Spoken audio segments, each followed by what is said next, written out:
नमस्ते दोस्तों, आज हम बात करने वाले हैं भारत सरकार की सबसे बड़ी और सबसे फायदेमंद स्वास्थ्य योजना की, जिसका नाम है आयुष्मान भारत योजना, जिसे लोग आयुष्मान कार्ड या प्रधानमंत्री जन आरोग्य योजना के नाम से भी जानते हैं।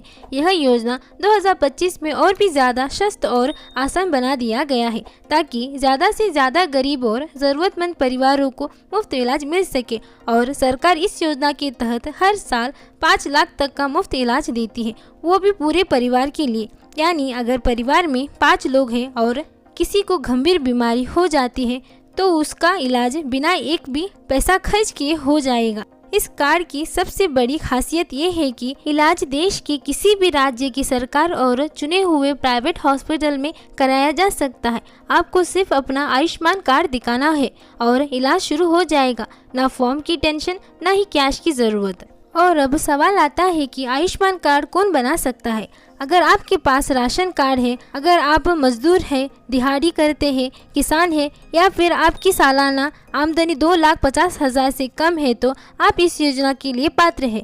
आप खुद भी चेक कर सकते हैं कि आपका नाम लिस्ट में है या नहीं। इसके लिए स्क्रीन पे दिखाए गए वेबसाइट को गूगल पर सर्च कीजिए, अपना मोबाइल नंबर और आधार नंबर डालिए, और अगर नाम लिस्ट में है तो आपका डिजिटल कार्ड बन जाएगा। और अगर आप कार्ड बनाना चाहते हैं तो हम आपको ऑनलाइन और ऑफलाइन दोनों तरीके से बताएंगे। सबसे पहले ऑनलाइन आवेदन करने की प्रक्रिया के बारे में जानेंगे।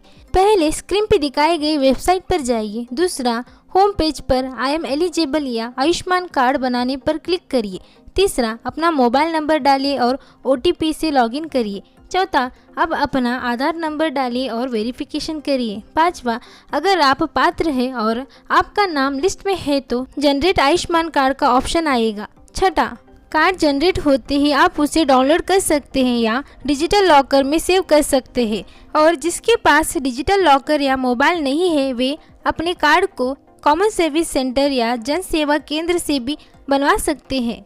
अब बात करते हैं ऑफलाइन आवेदन के बारे में। सबसे पहले अपनी नज़दीकी कॉमन सर्विस सेंटर या Ayushman card health wellness sector पर जाइए। दूसरा, वहां मौजूद BC एजेंट को अपनी जानकारी दीजिए। तीसरा, आपके आधार कार्ड और राशन कार्ड के आधार पर वे पात्रता चेक करेंगे। चौथा, अगर आप योग्य हैं तो वहीं पर आपका आयुष्मान कार्ड बनकर तैयार हो जाएगा। पांचवा, आपको एक डिजिटल कार्ड और एक प्रिंट कार्ड मिलेगा। और इस योजना में ज़रूरी दस्तावेज के बारे में भी जान लेते हैं। पहला, आधार कार्ड, आपकी पहचान और पते के लिए। दूसरा, राशन कार्ड, परिवार के सदस्य और गरीबी रेखा के प्रमाण के लिए। तीसरा, मोबाइल नंबर, OTP और आधार से जुड़ी सूचनाएं पाने के लिए।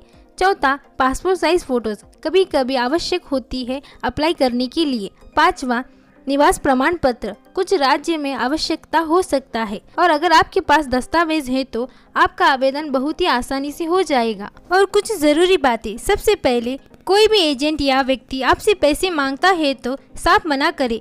यह योजना पूरी तरह से मुफ्त है। दूसरा, अगर आपको आवेदन में कोई दिक्कत हो रही है तो आप हेल्पलाइन नंबर 1455 पर कॉल कर सकते हैं। तीसरा, अगर आपके पास स्मार्टफोन है तो आयुष्मान ऐप 2025 को गूगल प्ले स्टोर से डाउनलोड करके भी आवेदन कर सकते हैं। और अब बात करते हैं 2025 में इस योजना में बहुत सारे बदलाव किए गए हैं। अब इसमें 1600 से भी ज़्यादा बीमारियों का इलाज शामिल है, जैसे हार्ट की सर्जरी, कैंसर का इलाज, डायलिसिस, घुटनों की surgery, brain surgery, accident case, delivery और बच्चों की देखभाल। इतना ही नहीं, महिलाएं और बुजुर्गों को विशेष प्राथमिकता दी जा रही है। और नए मोबाइल ऐप आयुष्मान ऐप 2025 के जरिए अब कार्ड बनाना, अस्पताल खर्च करना और क्लेम स्टेटस देखना बेहद आसान हो गया है। तो चलिए अब बात करते हैं इस योजना के सबसे बड़े फायदे क्या हैं। सबसे पहले, ये पूरी तरह कैशलेस और पेपरलेस है। दूसरा, पूरी भारत में कहीं भी इस्तेमाल किया जा सकता है। तीसरा, परिवार के सभी सदस्य इस योजना में आवेदन कर सकते हैं। और सबसे ज़रूरी बात, गरीब परिवार अब किसी भी बड़ी बीमारी से डरे नहीं, क्योंकि सरकार उनका साथ दे रही है। तो दोस्तों, अगर आप यह आपके जानने वाले लोग इस योजना के पात्र हैं तो तुरंत अपना आयुष्मान कार्ड बनाइए। ये सिर्फ एक कार्ड नहीं, बल्कि आपकी सेहत का सुरक्षा कवच भी है। और अगर आपको ये जानकारी पसंद आई हो तो मेरे चैनल को सब्सक्राइब करिए, बेल आइकन को प्रेस करिए और ऑल को भी क्लिक कीजिए, जिससे आपको मेरे चैनल के अपडेट सबसे पहले मिलेंगे। और लाइक, शेयर, कमेंट करना ना भूलिए। मिलते हैं अगले वीडियो में। जय हिंद, जय भारत।